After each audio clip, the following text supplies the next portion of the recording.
नमस्कार दोस्तों, 16 अप्रैल 2021 के डेली न्यूज एनालिसिस में आपका स्वागत है। पहली important news, Indian rupee falls to 10 month low.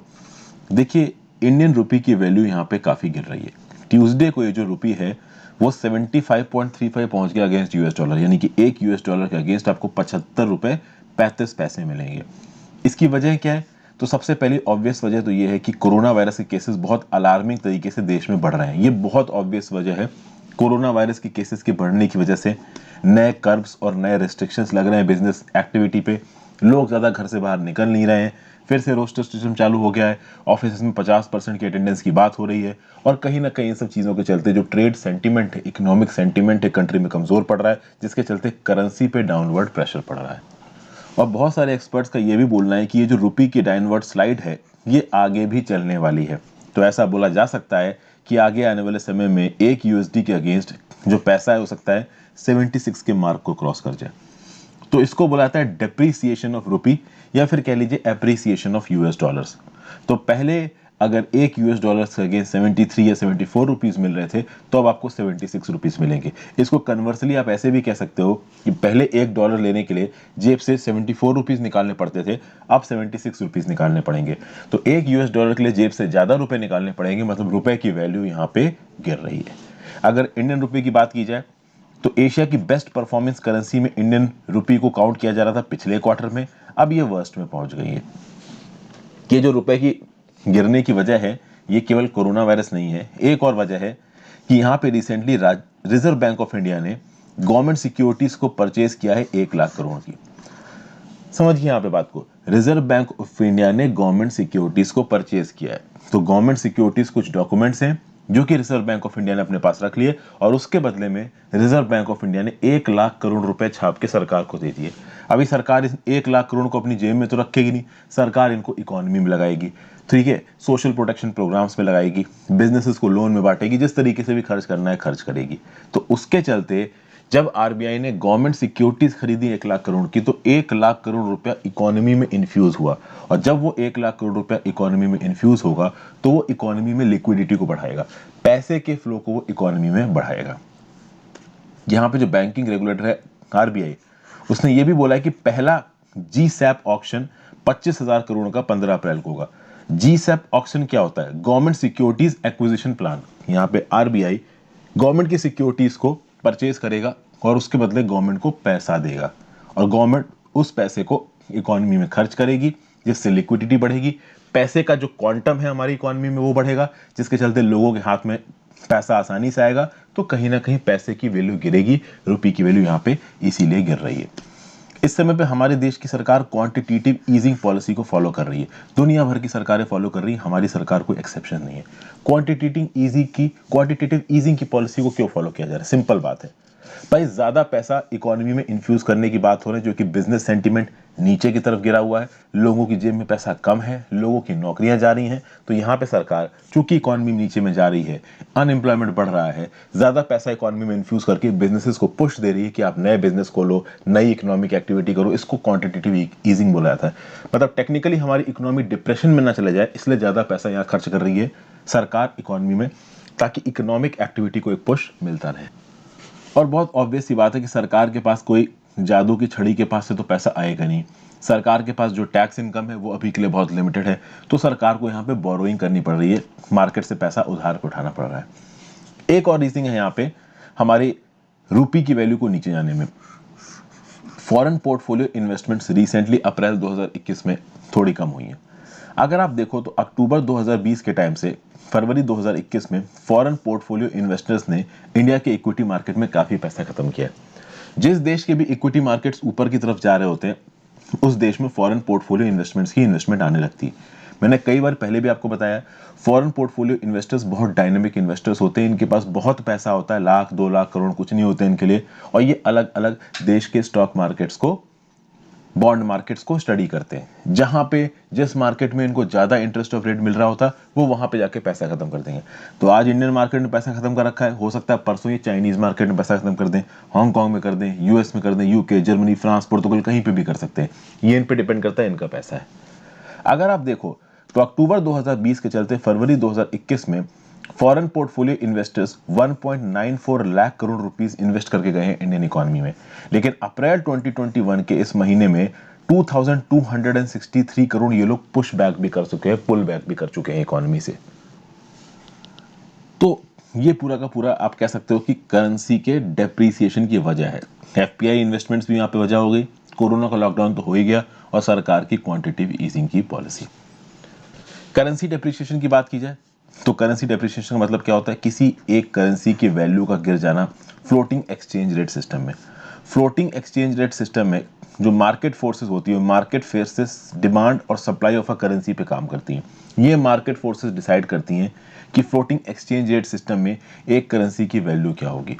Rupee depreciation करने का मतलब क्या है कि $1 को खरीदने के लिए आपको जेब में से ज्यादा पैसा खत्म करना पड़ेगा। तो पहले अगर एक $1 $70 का आ रहा था, अब उसी $1 को खरीदने के लिए $76 खत्म करने पड़ेंगे, मतलब रुपये की वैल्यू नीचे गई है। करेंसी की वैल्यू को क्या क्या इफेक्ट करता है? इन्फ्लेशन इफेक्ट करता है, interest rates in the economy, trade deficit, macro economic policies और equity markets. General studies paper 3 में Indian economy and issues related to planning, mobilisation of resources, growth, development and employment में news आपको काम आएगी।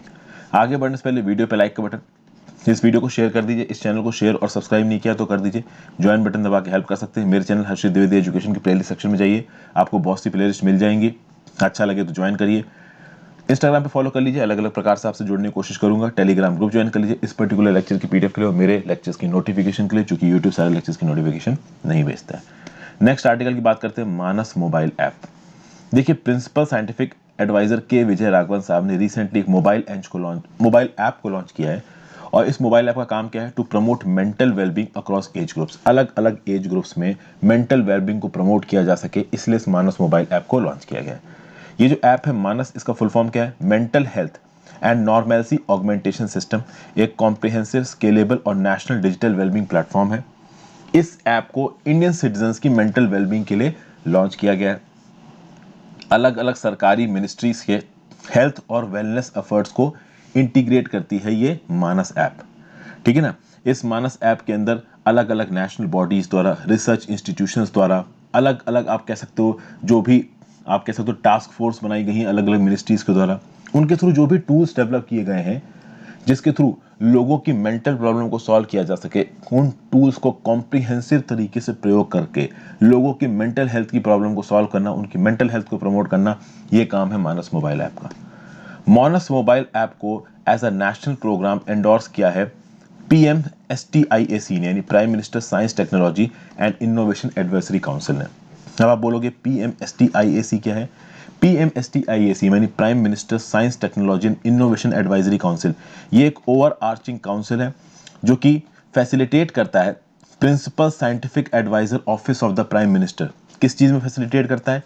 Specific science और technology domains में जो भी साइंटिफिक इंटरवेंशंस हैं उनको ध्यान में रखते हुए, फ्यूचरिस्टिक रोड मैप को ध्यान में रखते हुए, और फिर फाइनली प्राइम मिनिस्टर को साइंस, टेक्नोलॉजी और इनोवेशन की फील्ड में एडवाइस करते हुए कि अगर आप साइंस, टेक्नोलॉजी और इनोवेशन की फील्ड में ये स्टेप्स इंप्लीमेंट करते हैं तो इसके ये फायदे हो सकते हैं।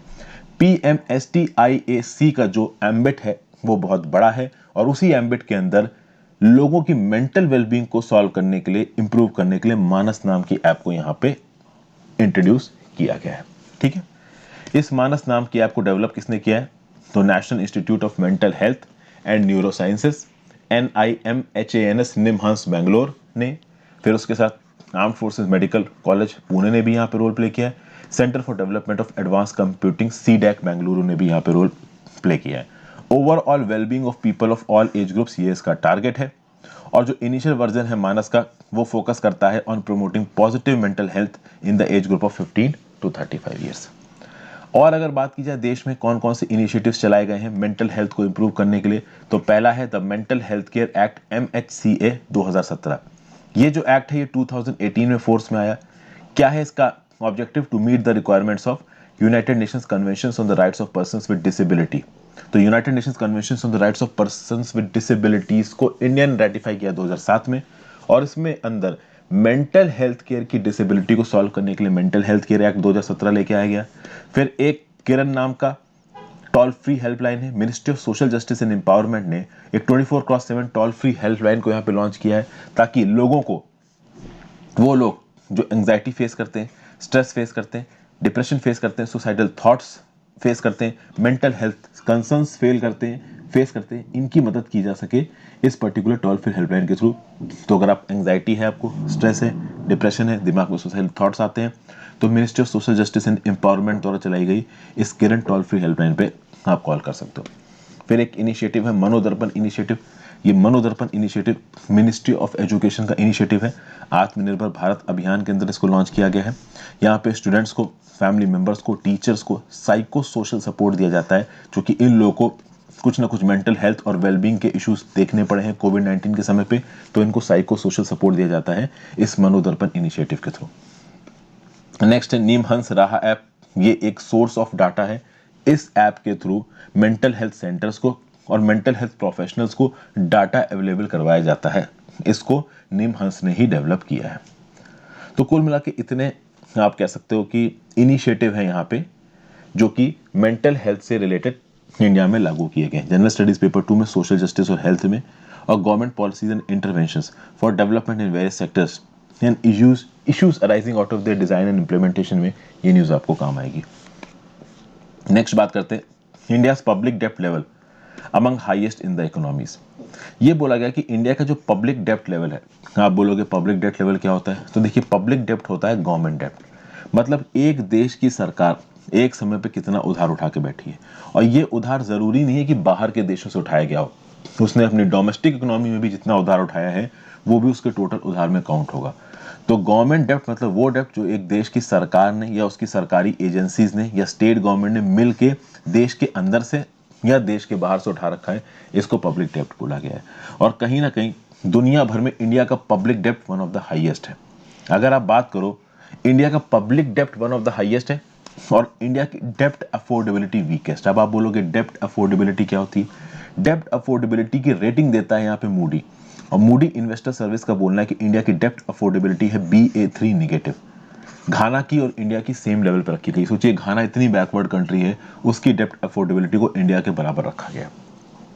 डेप्ट अफोर्डेबिलिटी मतलब कि क्या आप इस हालत में हो, क्या आपकी इकोनॉमी इस हालत में है, क्या आपके मैक्रो इकोनॉमिक इंडिकेटर्स इस हालत में है कि आप पैसा मार्केट से उठा सको। तो इंडिया की सरकार कल की डेट में मान लीजिए मार्केट से, मान लीजिए फेडरल रिजर्व यूएसए का मार्केट से पैसा उठाता है, तो फेडरल रेट यूएसए का बहुत कम रेट ऑफ इंटरेस्ट देता है, जो कि सबको पता है कि पैसा वापस मिल जाएगा फेडरल रिजर्व से। इंडिया जब पैसा उठाता है ना, तो इंडिया ऑलरेडी इंडिया की इकोनॉमी बहुत ज्यादा डेप्ट है, उसके चलते इंडिया को हो सकता है ज्यादा इंटरेस्ट रेट देना पड़ जाए मार्केट से पैसा उठाने के लिए। बेसिकली डेप्ट अफोर्डेबिलिटी वो पैरामीटर है जिसके हिसाब से ये डिसाइड किया जाता है कि किसी एक देश की सरकार किस हद तक लोन उठा सकती है। ये होता है डेप्ट अफोर्डेबिलिटी। इंडिया की डेप्ट अफोर्डेबिलिटी यहाँ पे बहुत ज्यादा कमजोर बताई गई है। अगर बात की जाए दुनिया भर की कंट्रीज में सबसे ज्यादा हाईएस्ट पब्लिक डेप्ट किन किन कंट्रीज का है और वीकेस्ट डेप्ट अफोर्डेबिलिटी किन किन कंट्रीज की है, तो इंडिया, साउथ अफ्रीका, घाना, ये 3 ऐसी कंट्रीज हैं जिनका पब्लिक डेप्ट बहुत हाई लेवल पे है और जिनकी डेप्ट अफोर्डेबिलिटी बहुत कमजोर है। मतलब वो पैरामीटर्स जिसके बेसिस पे ये कंट्रीज उधार उठा सकती हैं या नहीं उठा सकती हैं, ये होता है डेप्ट अफोर्डेबिलिटी। ये काफी कम है कहाँ पे? इंडिया में। उसके बाद अगर आप बात करो, जो सरकारी डेप्ट होता है, गवर्नमेंट डेप्ट होता है, वो एनुअल गवर्नमेंट बजट डेफिसिट के रिस्पेक्ट में कॉन्ट्रास्ट करता है। देखिए बजट डेफिसिट क्या होती है? एक देश की सरकार ने कितना पैसा खत्म किया और उस देश की सरकार को अपने टैक्स और नॉन टैक्स रेवेन्यूज के थ्रू कितना पैसा मिला, इसके बीच में जो फर्क होता है उसको बोला जाता है बजट डेफिसिट। वहीं पे अगर आप पब्लिक डेप्ट की बात करोगे, तो पब्लिक डेप्ट is the total liabilities of the central government. यानी 2019 के बजट में, 20 के बजट में, 21 के बजट में, पहले जितने बजट्स आए उसमें जितना भी पैसा आपने उधार पे उठाया, जिसका अभी तक आप इंटरेस्ट पे कर रहे हो, जिसको अभी तक आपने नहीं चुकाया है, वो पब्लिक डेप्ट में काउंट हो जाएगा। और पब्लिक डेप्ट को उठाने के लिए गिरवी क्या रखा जाता है? Consolidated fund of India. एक बात याद रखिएगा, पब्लिक अकाउंट के अगेंस्ट जो भी पैसा उधार पे उठाया जाता है उसको पब्लिक डेट में काउंट नहीं किया जाता है। रिसेंटली आपको पता होगा कि मिनिमम सपोर्ट प्राइस के अगेंस्ट प्रोक्योरमेंट करने के लिए सरकार ने फूड कॉर्पोरेशन ऑफ इंडिया से बोला कि तुम एक काम करो, NSSF से पैसा उधार ले लो, नेशनल स्मॉल सेविंग फंड से पैसा उधार ले लो। और NSSF is a part of public account of India. तो जब सरकार ने ऐसा क्यों बोला FCI को कि तुम NSSF से पैसा ले लो? क्योंकि NSSF is a part of public account और वहां से जो पैसा उधार लिया जाएगा वो पब्लिक डेप्ट में काउंट नहीं होगा। समझ गए आप बात को? तो इससे सरकार की जो फाइनेंशियल स्टैंडिंग है वो थोड़ी अच्छी नजर आएगी, हालांकि है वो भी उधार। तो याद रखिएगा, पब्लिक अकाउंट की जो लायबिलिटीज होती है, पब्लिक अकाउंट के अगेंस्ट जो पैसा उधार पे उठाया जाता है, that is not part of the public डेप्ट, याद रखिएगा। फिर बात करते हैं पब्लिक डेप्ट मैनेजमेंट की। Public dept management is the process of establishing and executing a strategy for managing the governments dept. Government के डेप्ट को मैनेज करने के लिए एक स्ट्रैटेजी बनाना, इसको बुलाया था पब्लिक डेप्ट मैनेजमेंट। ठीक है, तो भाई रिक्वायर्ड अमाउंट ऑफ फंडिंग लाके, रिस्क और कॉस्ट ऑब्जेक्टिव्स को एसेस करके, सरकार के डेप्ट मैनेजमेंट गोल्स को डिसाइड करना, कितना डेप्ट लेना है, कितना नहीं लेना है, किस लेवल पे लेना है, कैसे उसको चुकाना है, इन सब चीजों की स्ट्रेटजी को सेटअप करना बोला जाता है पब्लिक डेप्ट मैनेजमेंट। ठीक है, सरकार को इस बात की इंश्योरिटी रखनी चाहिए कि जो पब्लिक डेप्ट का जो लेवल है और जो रेट ऑफ ग्रोथ है पब्लिक डेप्ट का, वो फंडामेंटल सस्टेनेबल हो। जितना लोन आप उधार रहे हो, कि आप उसको सही समय पर वापस कर पाओगे, वो आपको मैक्रो इकोनॉमिक इंडिकेटर्स को ज्यादा परेशान ना करें, इन सब चीजों को आपको ध्यान में रखना पड़ेगा। ठीक है, और इसीलिए एक और पैरामीटर यहाँ पे एसेस किया जाता है, डेप्ट टू जीडीपी रेशियो। डेप्ट टू जीडीपी रेशियो ये दिखाता है कि एक कंट्री किस फ्रीक्वेंसी से अपने डेप्ट को पे ऑफ कर सकती है। जनरल स्टडीज पेपर 3 में Indian economy and issues relating to planning, mobilisation of resources, growth, development and employment में ये न्यूज आपको काम आएगी। नेक्स्ट न्यूज है the first meeting of national startup advisory council. Ministry of railways, commerce and industry, consumer affairs and food and public distribution Shri Piyush Goyal साहब ने पहली meeting को चेयर किया नेशनल स्टार्टअप एडवाइजरी काउंसिल की।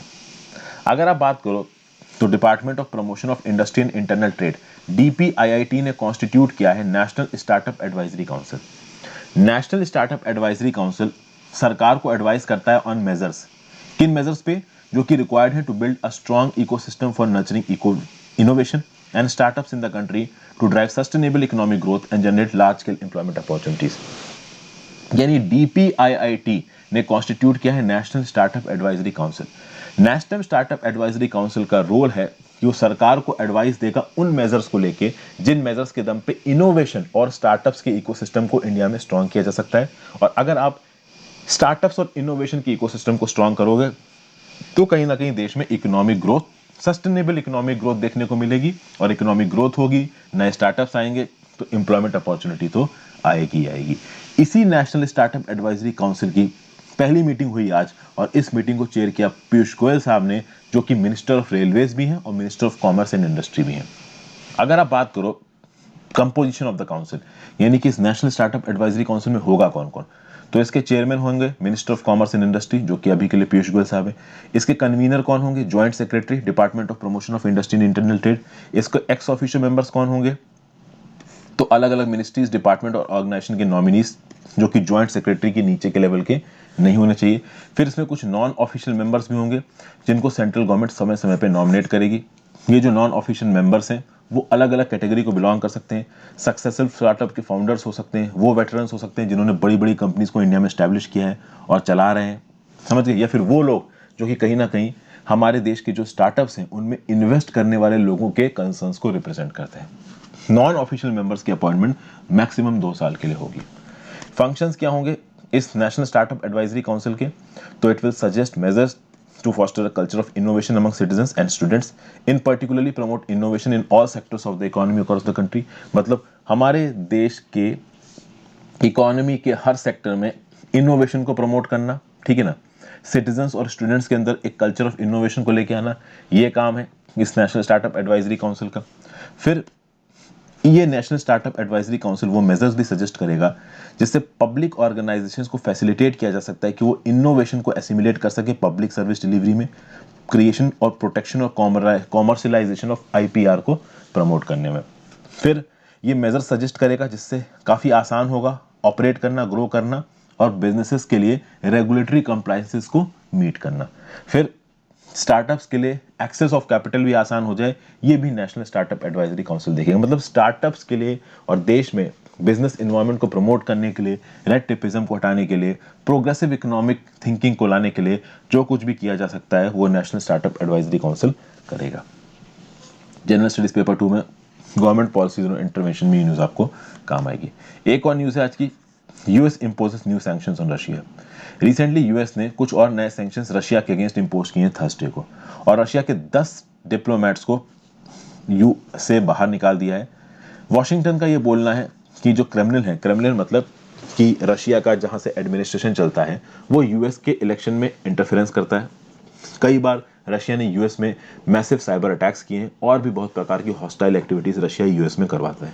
और यहाँ पे प्रेसिडेंट जो बाइडेन ने एक ऑर्डर पे साइन किया है जहां पे वो यूएस बैंक्स जो कि रशियन गवर्नमेंट डेब्ट में डील करते हैं उनके ऊपर सैंक्शंस लगाए जा सकते हैं। प्लस वो डिप्लोमेट्स 10 डिप्लोमेट्स जो कहीं ना कहीं रशिया के यूएस में प्लेस थे और एलिज्ड स्पाइस थे, उनको यहाँ पे एक्सपेल कर दिया है यूएस की सरकार ने।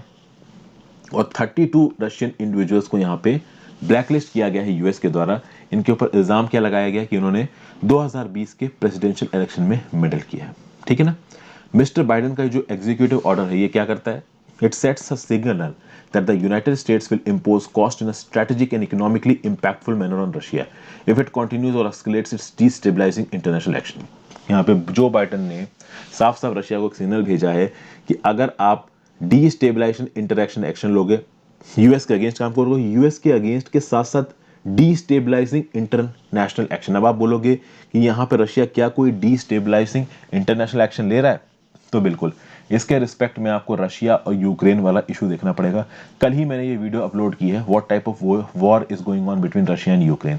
ये जो क्रीमिया और जो डॉन बॉस रीजन की जो क्राइसिस है उसके रिस्पेक्ट में मैंने कल ये वीडियो बनाई है। इस वीडियो को देख लीजिए जाके, आपको चीजें थोड़ी सी क्लैरिफाई हो जाएंगी। ठीक है। तो यहां पे अगर आप देखो तो कहीं ना कहीं ये भी बोला है व्हाइट हाउस ने कि जो मॉस्को है इसने एफर्ट्स की हैं to undermine the conduct of free and fair democratic elections and democratic institutions in the US. साफ साफ यहाँ पे जो बाइडेन मॉस्को के ऊपर इल्जाम लगा रहे हैं कि 2016 के और 2020 के प्रेसिडेंशियल एक्शंस में यहाँ पे रशिया ने इंटरफेयर किया है और डोनाल्ड ट्रंप को जिताने की कोशिश की है।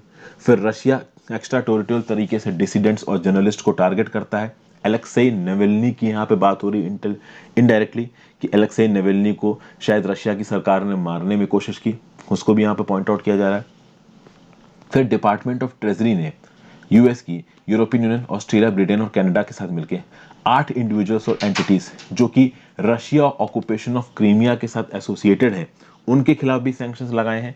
और कहीं ना कहीं नाटो मिलिट्री अलायंस ने यूएस को सपोर्ट दिया है कि हाँ भाई, रशिया की डीस्टेबलाइजिंग एक्टिविटीज के अगेंस्ट हम यूएस के पीछे खड़े हुए हैं। तो ये पूरी की पूरी न्यूज़ है। नाटो का यहाँ पे क्या इन्वॉल्वमेंट है with respect to, specifically with respect to Russia Ukraine conflict, आपको इस वीडियो में पता चलेगा। यूक्रेन अब बहुत, आप कह सकते हो डेस्परेटली ये चाहता है कि वो नाटो का मेंबर बन जाए, पर जो नाटो के करंट 30 मेंबर से जब तक वो सब अप्रूवल नहीं देते तब तक यूक्रेन नाटो का मेंबर नहीं बन सकता। जनरल स्टडीज पेपर 2 में इंटरनेशनल रिलेशंस में न्यूज़ आपको काम आएगी। Thank you for watching friends. Video को लाइक और शेयर किए बिना मत जाइएगा।